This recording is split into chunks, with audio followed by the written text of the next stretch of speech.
Olá, muito bom dia. Todos aqueles que vão passando aqui pelo blog vão-se apercebendo que eu às vezes tenho uma visão do exercício, não é que é melhor, mas pelo menos um pouco diferente daquilo que vem na maioria dos manuais, que é muito vocacionado para as questões da saúde e muito particularmente da saúde cardiovascular.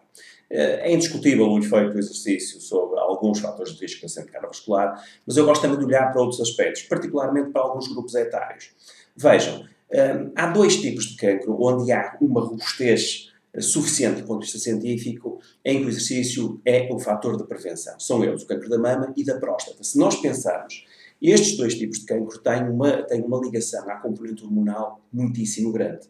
Ora, o exercício tem um efeito na prevenção exatamente por isso, porque é um regulador neuroendócrino. E isso, para mim, é de facto um efeito fantástico do ponto de vista do exercício, particularmente porque a farmacologia nem sequer tem grandes alternativas para isto. Quer dizer, não, os fármacos hoje, por exemplo, eu vou dar este caso da regulação das hormonas sexuais masculinas, particularmente a testosterona. Hoje a farmacologia não é evidente os seus efeitos sobre a regulação da testosterona, sem contraindicações e sem efeitos secundários, alguns deles bem graves. E, portanto, um homem de 50 anos pode encontrar no exercício uma forma de compensar o decréscimo das hormonas sexuais masculinas, com todas as consequências que tem naquilo que se chama o sexual drive, na sua capacidade de estar proativo, porque, como nós sabemos, a testosterona tem uma componente comportamental muito grande. Basta ver os animais em época de ciclo se tornam muito mais agressivos, e nós hoje, na época em que estamos, precisamos de uma certa agressividade, no bom sentido, obviamente, mas de sermos proativos, não estarmos